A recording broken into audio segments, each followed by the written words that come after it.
So we're going to have a last talk from Heleen de Coninck. So I think it's a perfect end of the symposium. We already had a beautiful talk about silicon industry and PV and how we can move industry ahead faster and what research can contribute there. And then fundamental material science, both from the experimental point of view and from the theoretical point of view. And now we get an overview from Heleen, which is going to be more on the social science and integrated assessment end. So Heleen is a professor of socio-technical innovation and climate change at Eindhoven University of Technology since 2020. And she's also associate professor in innovation studies and sustainability at the Department of Environmental Science at Radboud University and since 2012. And her research focuses on the role of innovation and technology in international climate negotiations, on policy making, energy-intensive industry, climate neutral, and on the viability and social dynamics of new technologies for 1.5C mitigation pathways. She was the coordinating lead author in the IPCC special report on global warming of 1.5C, and she's currently a coordinating lead author in the AR6. So it's a great way to end the day and get the big picture and how we can integrate all of our research into the broader goals. So please. Thanks. Yeah.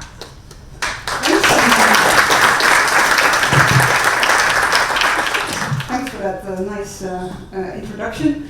What Erik didn't say is that I'm now really a social scientist. I research policy and really try to zoom out. But I'm actually a chemist by background. I'm even a solid state chemist by background. So I'm an atmospheric chemist. So I used to have a background in that, but I haven't seen a lab from the inside for over 20 years. So don't quiz me on it. So I will say something indeed, just really background on the international climate negotiations. Some of it you may know, some of it might be new. And also the role of the IPCC, the Intergovernmental Panel on Climate Change. I'm sure not all of that you will know. I'll discuss the key results of the latest report. The last one was the synthesis report that appeared in April, a couple of months ago. I was not part of that report, I was part of the mitigation report that appeared the year before that. Now I'll go a little bit deeper into the role of climate change and the technological innovation. And list a little bit what we wrote down. I was the coordinating lead author of the innovation chapter in the mitigation report. And we actually had a very nice box on PV, so I thought maybe you would be interested in the results on that. And with some take-home messages. And I actually really would second Pietro's call during the panel to join whatever rebellion there is in the town where you live, because we need a lot of pressure on the system to get things moving, because we really need to speed up with emission reductions in a sustainable way. So just to clarify sort of the international landscape, this is the field of the UN and UN institutions. And there's the UN, and it has lots of different institutions. And the most important one for climate change is the UNFCCC, the United Nations Framework Convention on Climate Change, which dates from the Rio conference in 1992. From that emerged the Kyoto Protocol, 1997, which made things more specific than the very general targets of the UNFCCC, and of course you all know the Paris Agreement, which was from 2015. I'll say a little bit more about that in a minute. There's 3 other international bodies that also deal with climate change and emissions. And so the fields they cover are not covered by the UNFCCC, because the UN really has sort of clear responsibility separation. International shipping is covered by the IMO. International aviation by the ICAO. And there's a very important one, the Montreal Protocol, on the limitation of CFCs, on protection of the ozone layer, and HFCs, which are also strong greenhouse gases. So any reduction in CFCs particularly also reduces climate change. However, they were replaced by HFCs, which are also strong greenhouse gases. So the Montreal Protocol is now also working on the reduction of HFCs, even though they're not ozone-depleting substances, and are actually quite effective in that. And I have to say this is much easier to do than reducing CO2, but they are really important. And then finally there's the IPCC. And the IPCC, all it does is really scientific assessment. So IPCC does not advise on policies. It only summarizes, assesses the scientific literature. Not just natural science, also social science and humanities. And the separation between IPCC and UNFC is very clear. The UNFC is about policy, it's about what you do, and the IPCC cannot make any policy advice. So the rule is policy relevant but not policy prescriptive. So that's just the landscape. Now, we've already had 30 years of climate change negotiations. UNFCCC, I mentioned that, said that we would have to limit human interference with the climate system, dangerous human interference with the climate system. So that was literally the text in the UNFCCC, more than 30 years ago. Now, obviously, we're not really succeeding. 5 years later, there was the Kyoto Protocol, which had more concrete targets, but only for developed countries, only for the rich countries. The problem with the Kyoto Protocol was it was actually working quite well, except that the US never ratified, because the US only wanted to join any treaty that was binding, that also had obligations for China. That was basically the Senate decision at that point. So they could not agree with a treaty that did not have obligations for China. And China was a developing country back then, officially in the UN, it still is. So it was off the hook there. Now that sort of situation led to a very long impasse in the climate negotiations, which ended with the Paris Agreement, which had a number of huge merits. One is that it included a temperature limit, well below 2 degrees, maximum warming, and make efforts to limit warming to 1.5 degrees. Secondly, it had voluntary actions by countries. So it was not a UN institution giving binding targets to countries like the Kyoto Protocol, but it was all countries in the world, developing and developed, making nationally determined contributions. So this is what we contribute to the total collective effort to limit global warming. And those NDCs are really key in the climate negotiations. Now in 2015, when now everybody's talking about 1.5 degrees, but in 2015 it was actually quite new. It was basically only the small island states that were talking about it. They were really putting it on the agenda. And they basically said we cannot agree to any treaty that doesn't mention 1.5 degrees because it means the end of our countries. They were basically, it was clear that they were going to flood. Or at least some of them were going to flood, or at least lose a lot of land if temperatures would get higher. And that's a very strong argument in international law, right? Because international law says that every country has sovereignty over its own land area. And if, of course, you cannot use your land anymore, that means that's a violation. However, nobody really knew what it meant, because the IPCC reports before that were all talking about 2 degrees. They were not talking about 1.5 degrees, and actually they didn't really know whether it was still possible. So what happens then is that the UNFCCC asks the IPCC, can you tell us what this means, right? Can you make an assessment? What are the impacts of 1.5 versus 2? Can we still make it? And what are the consequences of making it? Now, then the IPCC goes to work. IPCC is also an international organization. All countries are members, and they meet in big UN meetings. And they all decide by consensus. So every country has to agree. An IPCC report goes through this whole cycle that you see over here. Every report goes through that. Starts with the scoping, the outline is approved by all these countries, and that's already quite a political process. You know, every word is weighed, basically.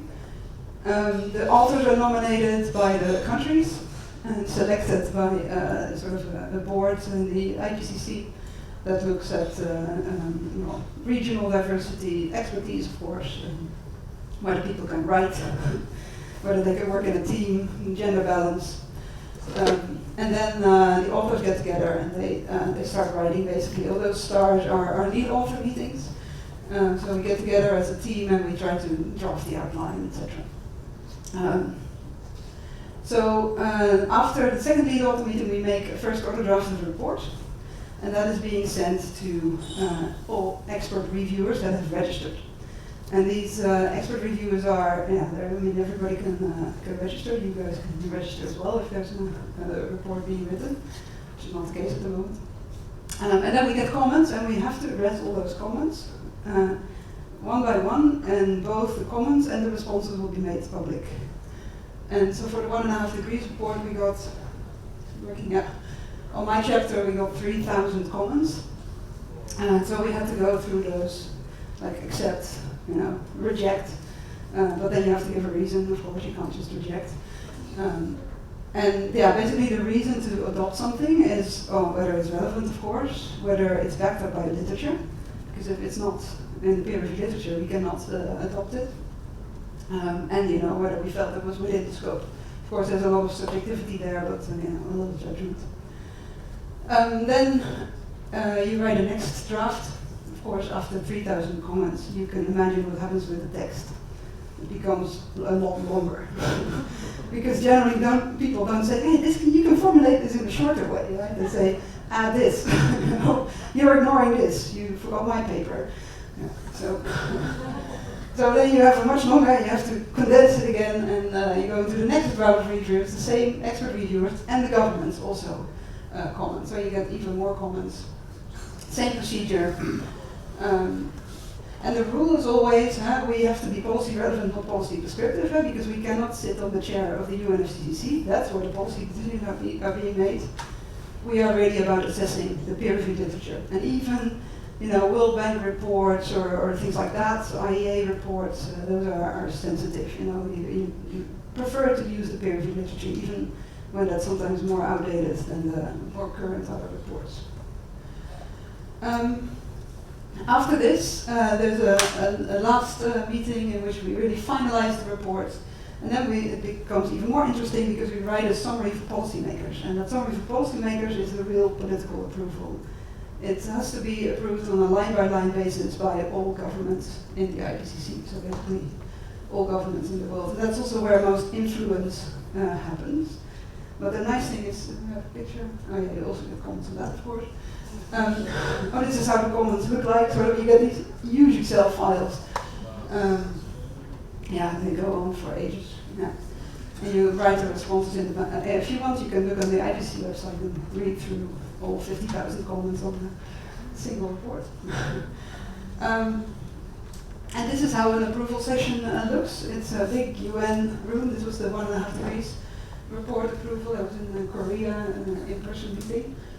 The text of the summary of policymakers appears on the big screen. We've taken care of some comments on that, so we show it in track changes so the governments can see what happens. And then the chair asks, can we approve this sentence? And then usually some flags go up and objections are made, and we collect comments. And next sentence, still not approved, next sentence, still not. And then eventually you try to get agreement in the room, but it often doesn't happen that way. So you go into a contact group and they fight it out and go back. This process takes a full week, basically. And as so I should say our role as authors in this is really to be sort of the firewall between politics and science. That's really what we do. It's their summary for policymakers, but there's one rule: it has to be in line with the underlying report, and they cannot touch the report. That is the domain of the scientists. So that's also, it's a very political process, but at the same time, there's a safeguard that the scientists write the report. And I think that's a very elegant design, actually, because there's a lot of value in this agreed by everybody summary of policymakers. It's a very strong message that every word in that document is agreed on by every government in the world, right? So we are in all these meetings as authors, like a group of the authors, to make sure that things are not contradicting the underlying report. So it goes on for a very long time, and it goes into the night, and of course after 5 days, there's like 80% of the text has been approved, right? So everything else needs to happen in that. So it goes very fast and it goes through the night, and then you also see the difference between countries. There's some larger countries, they come with large delegations. They have the resources, so they always have fresh people. Because at some point you go through the night and people get tired, right? So people fall, smaller countries, people fall asleep. Okay, you get it. So this was in person. The one that I was involved in, this was April 2022. That was online because of COVID. So that's how it looks like. It was 2 weeks because you can't meet as long when you're meeting online. So you have here the author in charge, Lavanya, and then different delegations who are sort of commenting on the text. And then we're trying to adjust the text on the spot and try to get it through approval. This is a very stressful situation. We call it the hot seat, because you're at the same time you're zooming with these delegations, right? So you have to listen to their comments, and you're drafting text, and you have your fellow authors helping you on a Slack channel with suggestions and saying, no, don't give in, or yeah, she's right about that, or yeah. So it's really you have to make decisions all the time in the middle of the night. Yeah. So, but somehow it comes through. The main controversies in this report, this is the mitigation report of the AR6, were on the role of fossil fuels, where especially the oil exporting countries were strong to not rule them out completely, right? They were talking a lot about unabated fossil fuels rather than phasing out fossil fuels without CO2 capture and storage. There was a big issue around finance and the role of finance. So, and that goes back to the UNFCCC negotiations, because there the agreement was, part of the agreement of the Paris agreement is that rich countries help poor countries with finance, technology and capacity. So anything that the IPCC says based on the literature and that everybody then accepts on finance means, or could mean, that countries could make a claim in the UNFCCC that developed countries have to pay up more, basically. And some countries are not so happy with that.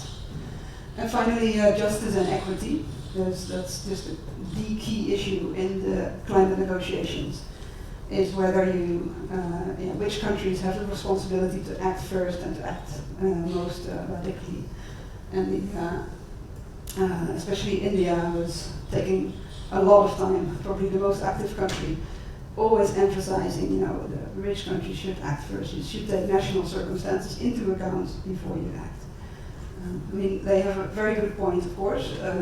At the same time, it made the text completely unreadable because they wanted this disclaimer in practically every sentence. That made it a bit hard to. So yeah, but after that, you have a report, it's headlines all over the world. So you do have something. Yeah. So in the last cycle. These reports were all part of it. The 1.5 degrees report was the first one. Then there were 2 reports, one on land and one on oceans and cryosphere. Then there 3 reports in the 6th assessment report, one on physical science, one on impact, adaptation and vulnerability, and the last one on mitigation. And then a couple of months ago, the report that brought it all together, the synthesis report, which was actually discussed last week in the climate negotiations in Polman. Every June there's a sort of climate negotiation there. They negotiated for 2 weeks on the formulation of how they should receive this report. Right? They then, but it's controversial. Usually the formulation is we welcome the IPCC reports, but the countries that don't like the results so much, they say we note the IPCC report. But that's anyway. It's a fascinating world. That's also why in the panel discussion there was something on we should engage more with policymakers. Any sort of natural scientist or engineer that I know that has gone to these COPs, they after one day they're like, what am I doing here? This is ridiculous. But it's sort of, I don't know, it's how it works. Get used to it. Okay, to the key messages of the 1.5 degrees report, and then an update based on the AR6. At the 1.5 degrees report, we concluded that we were already at 1 degree of global warming. This has to be updated to 1.1 in the AR6, maybe even 1.2 by now. At the current rates, we thought we would exceed 1.5 degrees somewhere around 2040 or so was sort of our best guess, but with better projections, we had to make that 10 years earlier, so we could have actually, it's a sort of a statistical number, So we could have already exceeded 1.5 degrees. There are very clear benefits to limiting warming to 1.5 degrees. That's a very firm conclusion, both from the 1.5 degrees report and from the AR6. This is compared to 2 degrees. Right? It doesn't sound like a lot, this half degree, but it matters a lot.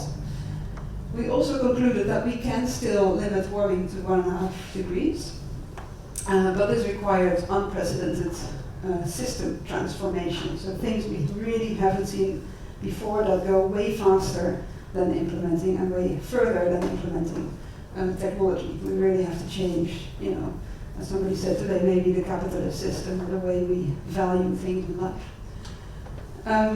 Actually, what we mean here with limiting warming to 1.5 degrees actually means something like by the end of the century, because that is in the Paris Agreement.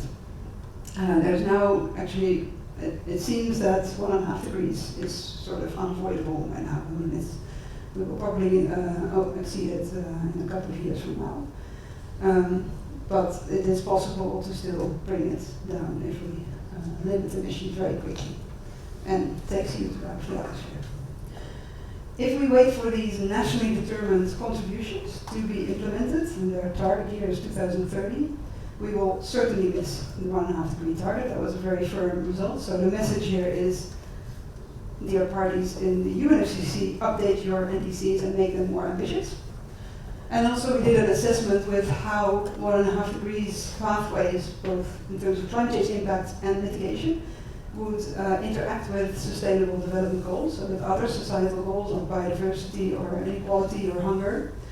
And the conclusion is very clear that without limiting warming to 1.5 degrees, it becomes harder to make those other societal goals. On individual options, there may be trade-offs, but across the board, it is clear that you need a limited warming pathway in order to have a chance to achieve other societal goals.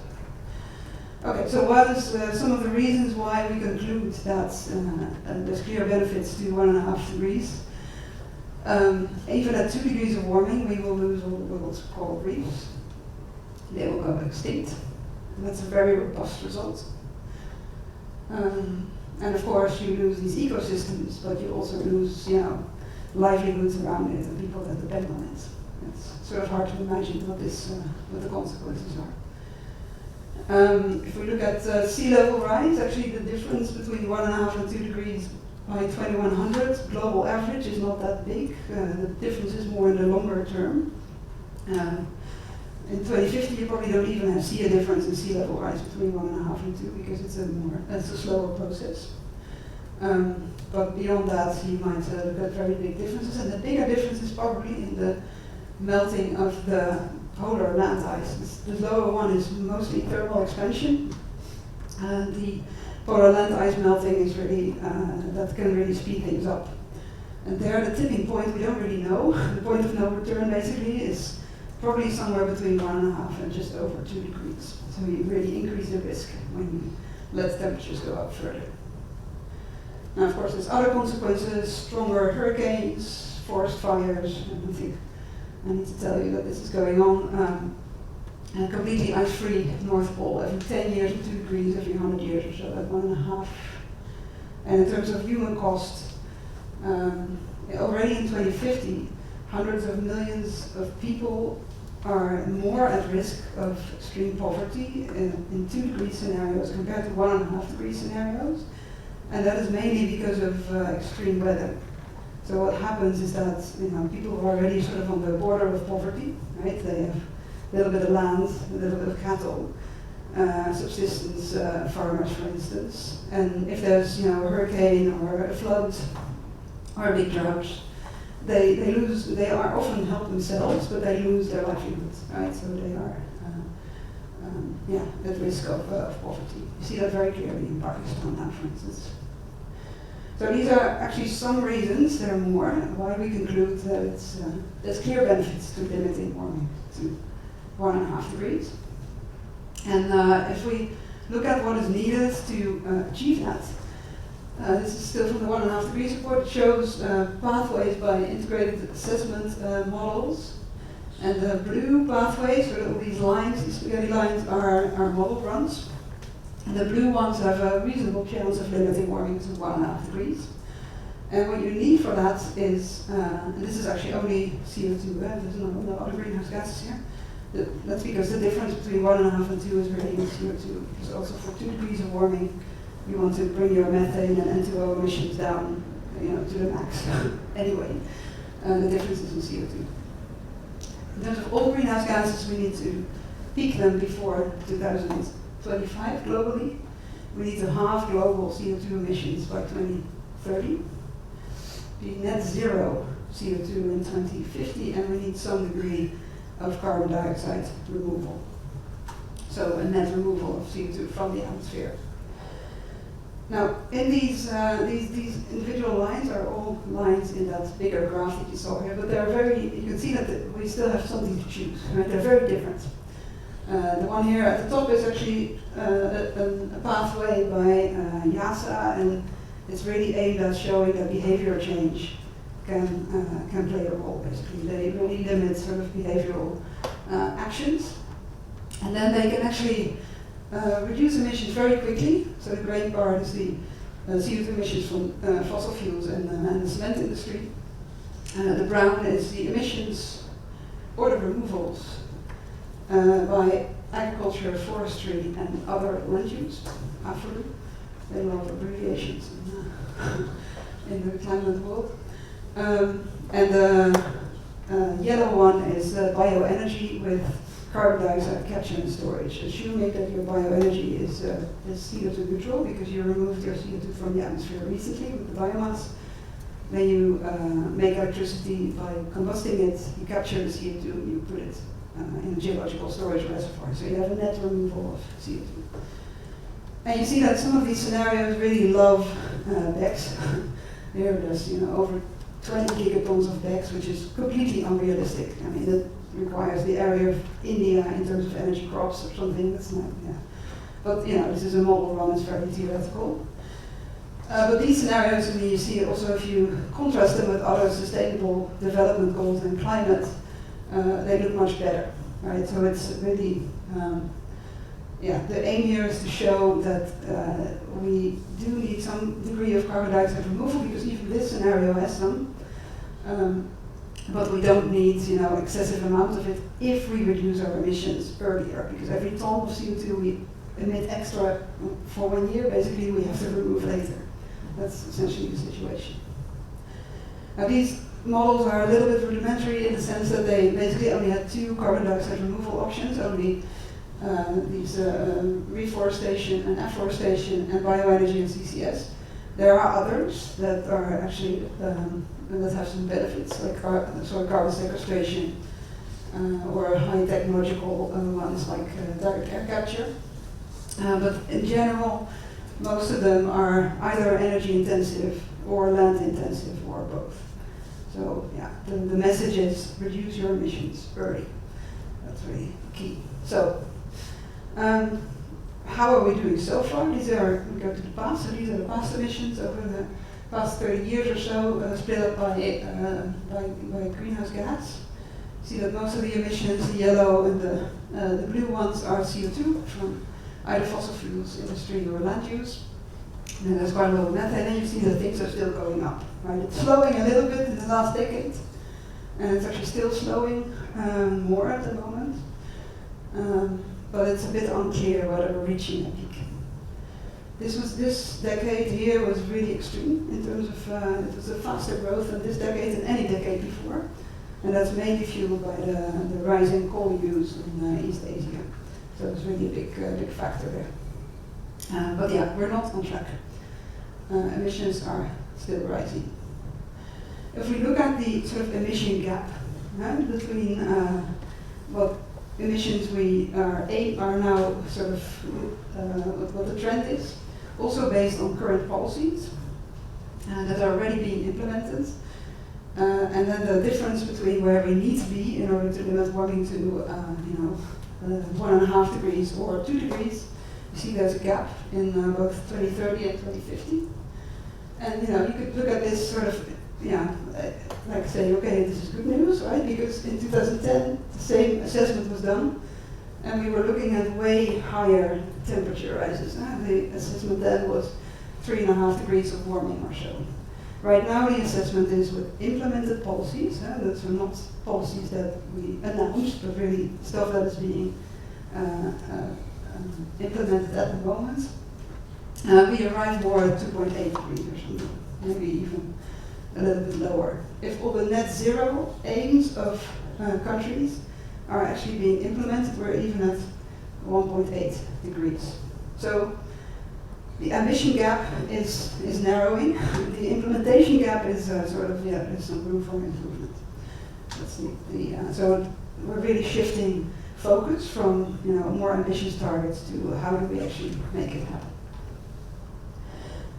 And then we can look at both the short term, so 2030 or so, and the longer term. And on 2030, this is a graph that shows the mitigation potential and their costs in 2030. So here you see in gigatons CO2 equivalents per year, what the potential is compared to the fossil fuel baseline. And the redder the color, the more expensive. So you see a whole list of options. You can't read it. This is solar energy if you're interested. It's the largest bar.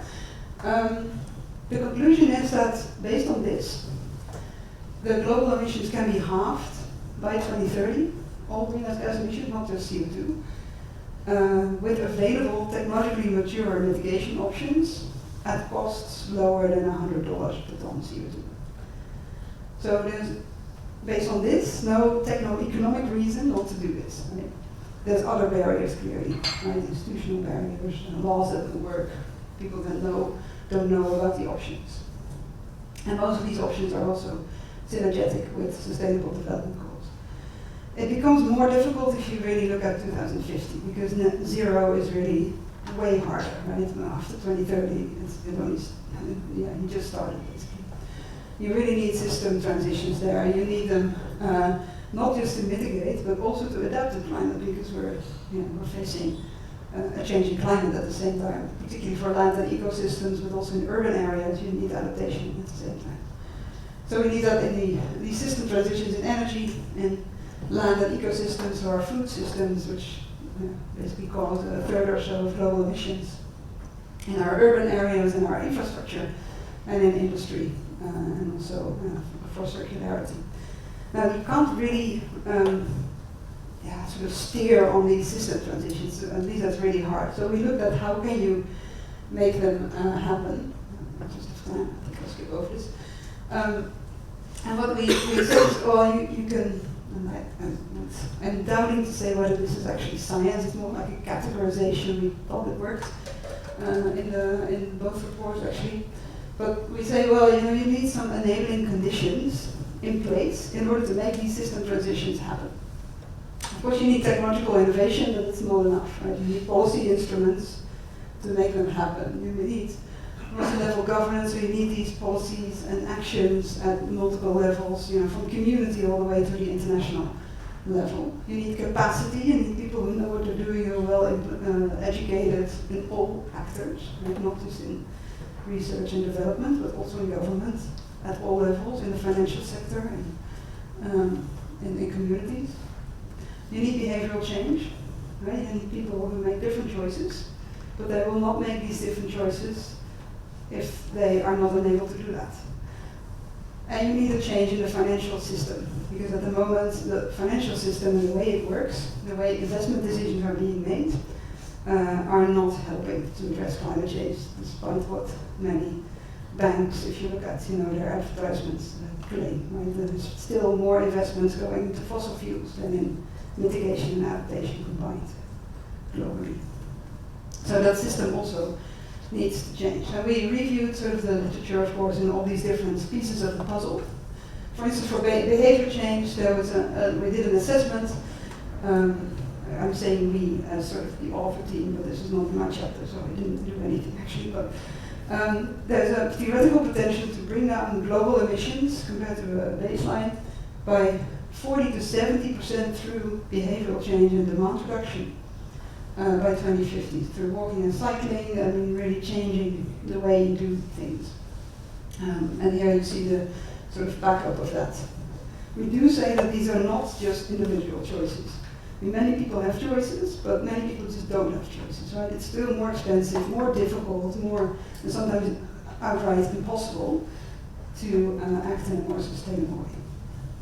And also we say very clearly, this is a global report, many people around the world still need to use more energy, right? And need to have more resources used. So this is really, for the richer part of society. If we move on to law and policies, there's a lot of developments there. Many countries by now have some kind of a CO2 price, many have a climate law, and if they have a climate law, they can be sued. Right? So you also see an increase in litigation cases where civilians are suing their governments to do more. There's a lot of instruments. We know how they work, what they do. Regulation is very effective. Economic instruments like CO2 pricing. But we also know that one single instrument, like only pricing CO2, for instance, is not going to do the job. You really need policy packages. And you need better coordination between government and society. This is a graph on the financial sector, which actually was in the draft of the SPM, but did not make it through the approval. So it's still in the report, but it's not in the summary for policymakers. And the reason is this wording here, developing countries, developed countries.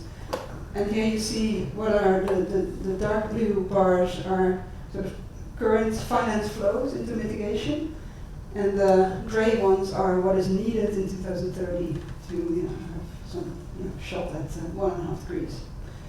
Now, it has to go up obviously for developed and for developing countries, but for developing countries the gap is much bigger. So the implication of this graph could be that there needs to be a flow from these developed to these developing countries, especially because they agreed in the Paris Agreement that there's a responsibility there. And for one large developed country, that went a step too far. You can guess. So after that was actually on Sunday night at 10 p.m. That was sort of the last thing that was cut from the summary for policymakers. That was just a stalemate. But in general, the financial flows need to increase 3 to 6 times in order to be in line with 1.5 or 2 degrees even. There is sufficient capital, right? There's sufficient liquidity. That the amount of money is not a problem. It's just going to the wrong places, and the challenge is biggest in developing countries because there it's much harder to finance mitigation measures. We're saving a lot of money in the north, right? And until recently, we prefer to put it on a bank against a negative interest rate rather than invest it in essential infrastructure in the south. Right? So, and then on technology and innovation, there's of course a lot of good news to report. I'm sure you all know these kinds of graphs. I think somebody said it today that costs have dropped by 80% or so in the past 20 years. We are also starting to see this in the share of electricity, up to 3% globally in 2020. Onshore wind, similar story, batteries for electric vehicles. So there's definitely some technological development, and we really conclude, and this was in my chapter, that this is because of investments by various parties and also by really policies to push technological innovation. We do see that the adoption of these technologies in developing countries is lagging behind. So it's way harder there, obviously, with widespread implementation in the north, but not so much in the south. If we zoom a little bit deeper into, look at the time, how long? Okay, yeah. It looks very clear cut, right? The researchers, the research technology, it moves on into the innovation chain, and it starts playing a role. But it's in reality a much more messy process, right? There's dead ends, first generation, somebody tries again, economies of scale. There's different policy instruments, interventions for different stages in the market. At some point you can start working with regulations, but not when the technology is very early stage.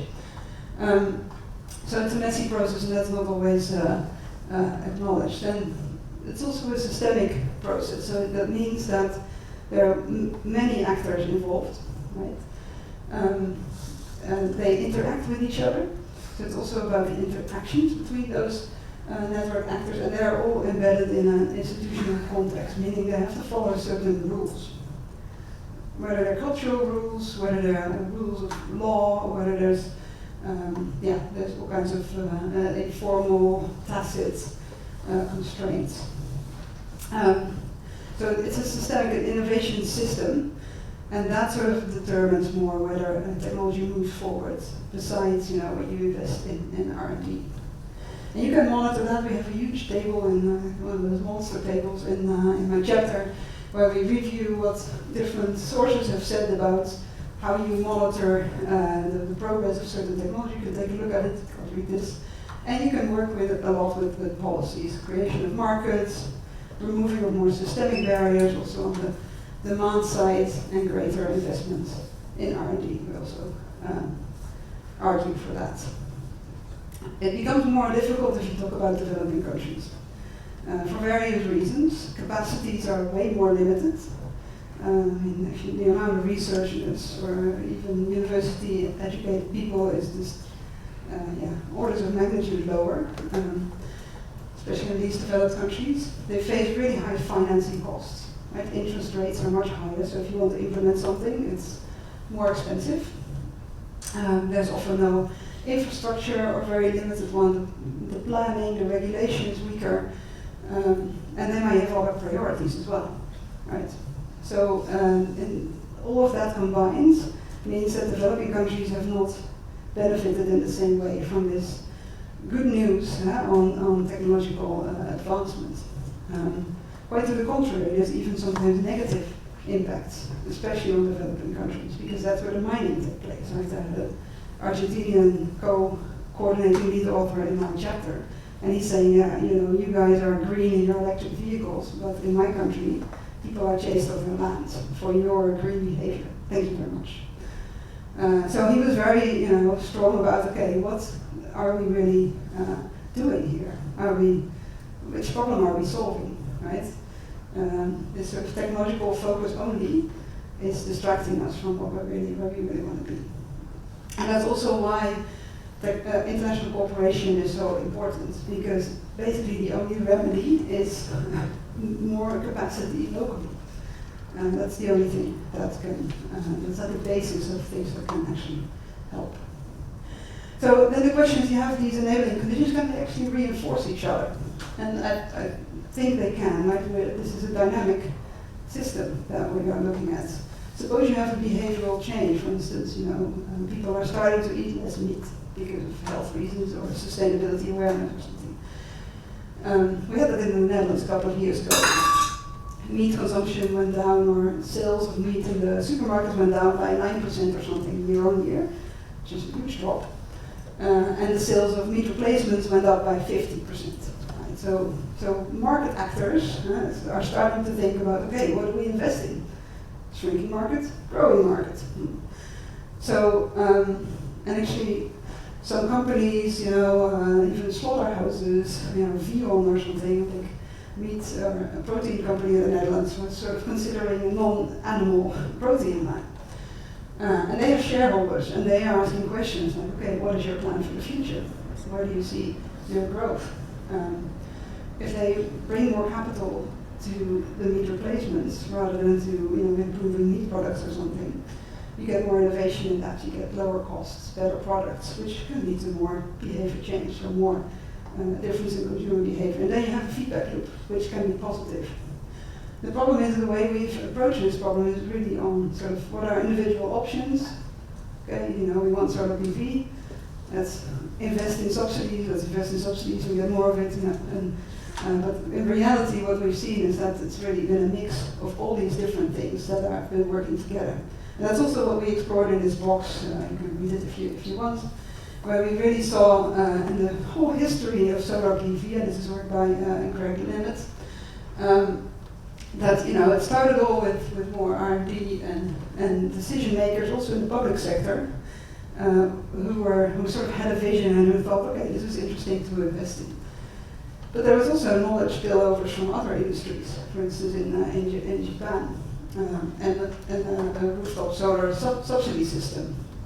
There is a feed-in tariffs with a lot of public support, which is also a behavioral change, the type of support that people give to their governments to implement policies.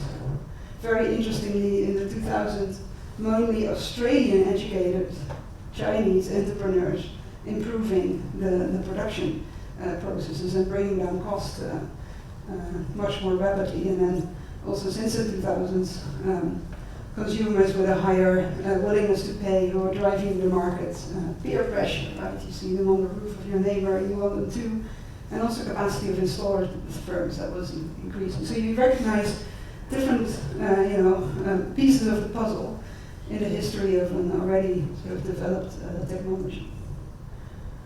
Okay, so I'm going to close. The take-home messages are really we can still limit warming at least to the end of the century, and solar PV clearly has a huge role to play. So you guys are working on the right stuff. However, innovations are not reaching or benefiting developing countries equally, or similarly as I said. If innovation is not just about cost reduction, but also, and I liked how that came up in the panel discussion on limiting environmental effects and also social impacts. So I just invite you to realize that you are working in a socio-technical system. You're part of it, and and I hope you will have lots of fruits of your labor.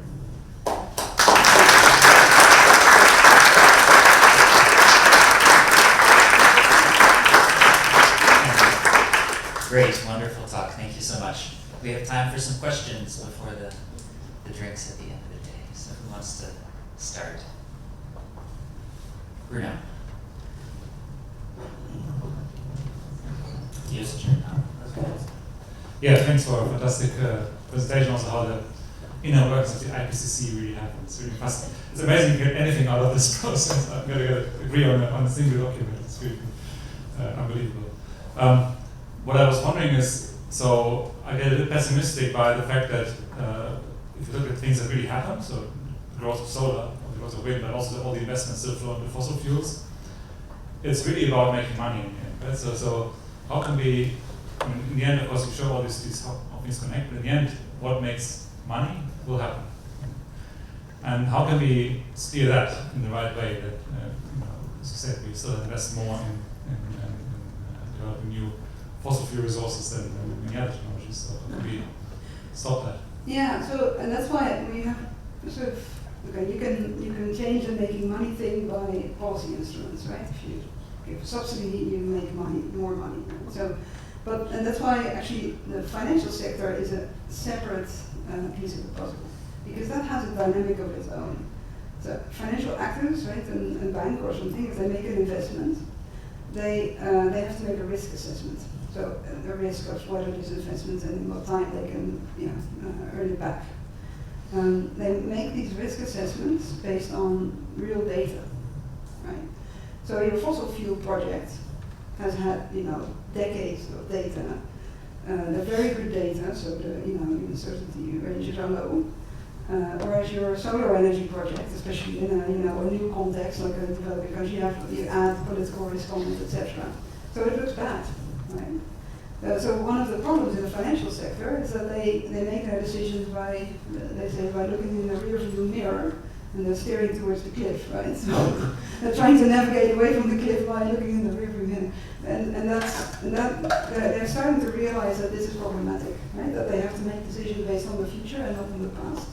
But I think if they can do that, and a couple of other things, then that would already make a change. But it's just yes, things have to make money, but at the same time, it's often more complicated than that. There's more going on than just that single number. So that makes me hopeful that things can change.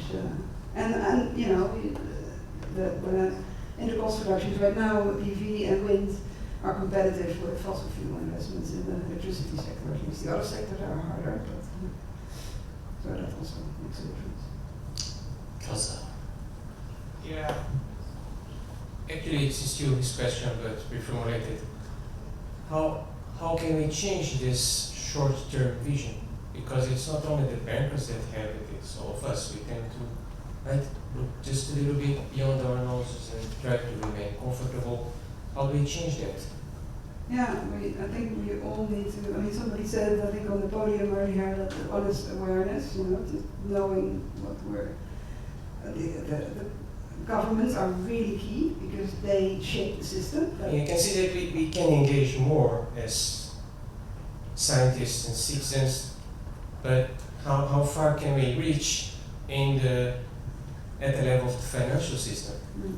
Well, I mean, one of the, so we've been making sort of this, I've been working with a group of financial system people from pension funds and insurers and banks and Ministry of Finance, etc., to sort of build like their mental model of why their system is so inert. So the system dynamic model, the group model, with a colleague of mine at Lladó. And what they say is what kind of change things is what they're already seeing is they're employing way more people in their sustainability team. Now, at the moment, this is all voluntary, right? But these people are employed there, and this team is growing because the regulations are growing. They have to report on sustainability. That means they acquire knowledge. At some point, these people make a promotion into, you know, the higher echelons and into the board. And then, you know, they at least have the knowledge to act, and they can start make different decisions. And what I hear a lot also from people is that they have, you know, children, and their children say, "Hey, mom, what are you doing? You know, are you actually?" So basically, we just need more of those guys here, the young ones going into the banking system and working for them, right? You have to join the enemy. That is what you have to do. It's one of the things. I mean, all governments same thing, right? I mean, at the Netherlands, at the ministry, they've been hiring hundreds of people recently. But you need capacity. Yeah, that's one thing. Speaking of the young people, do we have a question from a student? Yes, please, go ahead.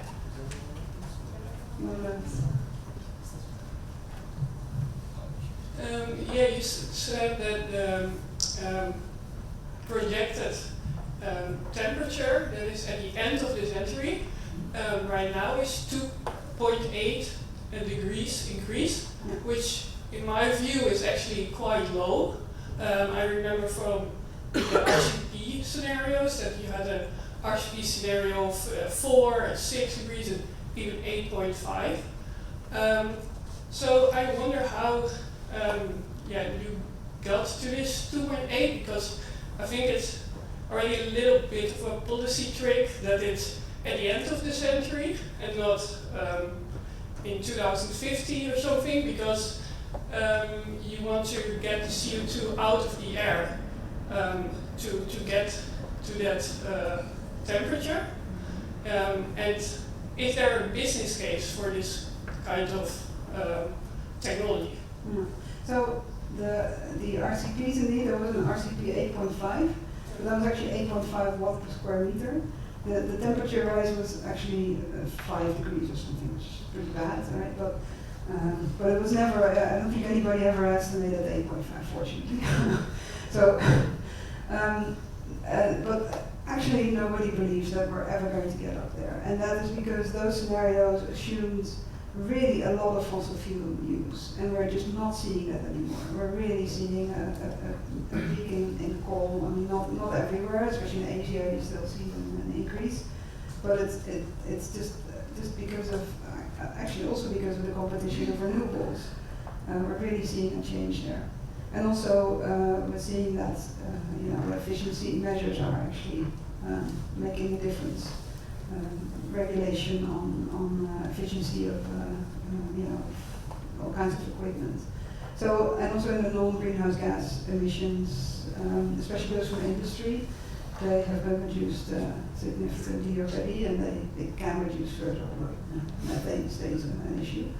But there's I mean, the 2.8 was really it's an implemented policy scenario. So it's really a projection based on what we're seeing happening at the moment and what is actually in law. So it's pretty firm projection. And I mean, it is good news. We have been making climate policy, and it is working. Right? It's so that's the good news. It's not going fast enough yet, but things are really looking better than a couple of years ago. The issue is that a couple of years ago we believed that the impacts of 3 degrees would not be so strong. And now we're seeing that even at 2 degrees you have this really strong impact. So the good news is that we're looking at lower temperatures. The bad news is that climate change is actually going faster than we thought. I think that's a perfect place to end. Both hopeful but also realistic that we have still a lot of work to do.